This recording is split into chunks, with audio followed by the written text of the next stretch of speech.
Men Shuhratshonning 3 yilga ozodlikni cheklash jazosini olgani uchun xursandman. Ba'zi bir blogerlar Shuhratshonni qoralab ham chiqdi. Albatta, bu tabiiy holat. Yiqilgan insonning ortida kim ham turar edi. Men Shuhratshonning shunaqangi videolarini ko'ryapmanki, bu uzoq muddatga qamalib ketsa kerak deb o'ylardim. Kommentariyalarda bildirilgan fikrlardan ruhlanib, yana mana shunaqangi qo'rqmasdan, dovyurakligi sabab to'g'ridan to'g'ri borib hokim yoki nachalnik militsiya bilan borib urushib, talashib yurishi bu o'zining ziyoniga o'ynab ketishi mumkin. Ijtimoiy tarmoqlarda biz sizni qo'llaymiz, olg'a Shuhratshon deyotgan insonlarni 100 nafari sizning sud jarayoningizga kelib qatnashdimi? Biz siz bilanmiz Shuhratshon sud natijasi qanday chiqishidan qat'iy nazar deb sizni qo'llab-quvvatlab turishdimi? 100 emas, 50, yo'q, 50 nafar ham emas. 10 nafar inson kelib sizni qo'llab-quvvatlaymiz deb turishdimi? Assalomu alaykum. Shuhratshon va Rasul Kusherbayev o'rtasidagi mojarolar Shuhratshonning 3 yilga ozodlikni cheklash jazosini olgani bilan yakunlandi.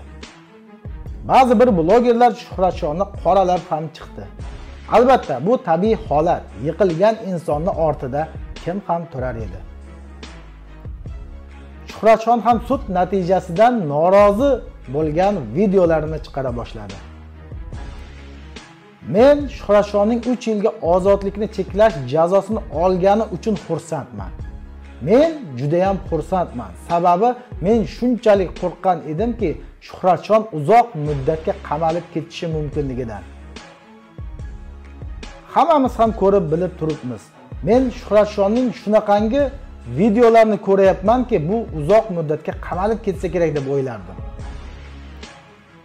Hozir bu yerda Rasul Kusherbayev haqmi yoki Shuhratshon haqmi, bu haqda fikr bildirmoqchi emasman. Chunki buni xalq ko'rib bilib turibdi. Rasul Kusherbayev ham xalqimiz uchun manfaatli videolar chiqarmoqda va fikrlarini bildirib o'tmoqda. Shuhratshon ham xalqimiz uchun harakat qilmoqda.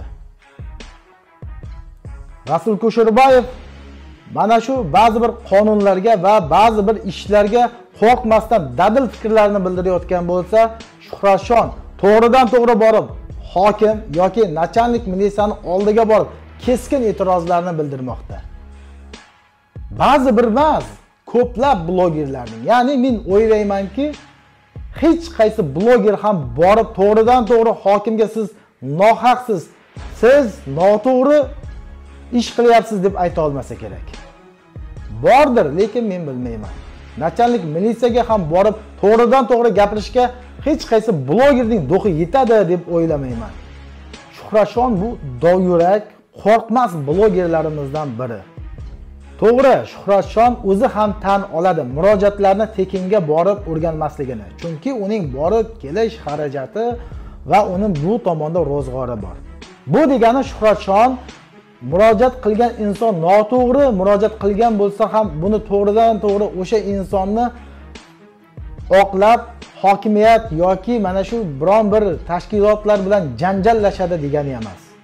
Albatta borib o'rganadi, haq bo'lsa talashadi, haq bo'lmasa talashmaydi. Men biron bir videoda ko'rmadimki, Shuhratshon noto'g'ri murojaat qilgan murojaatchini pulini olgani uchun harakat qilib o'sha murojaatchiga manfaatli bo'ladigan ish qilishiga uringanini ko'rmadim. Aslida bizni 2 nafar xalqparvar, jonkuyar yurtdoshlarimizni mana shu omma oldida urushib, so'tlashib yurishi bu juda ham yomon. Buni salbiy oqibatlari juda ham ko'p. O'zi bunaqangi xalqparvar insonlar bizda kamlab uchrab turgan paytda yana bularning urushib, so'tlashib yurishi bu yomon va salbiy jihatlari ko'p. Bunaqa paytlarda ikkalasi ham o'zaro uchrashib, gaplashib, bir-birini xatolarini anglab, bir-birini kechirishi talab qilinadi.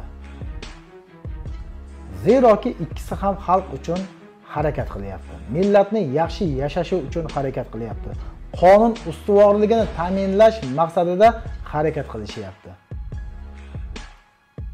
2 nafar yurtdoshimizning bunaqa omma oldida so'dlashib yurishi albatta ikkisini ham zarariga o'ynaydi.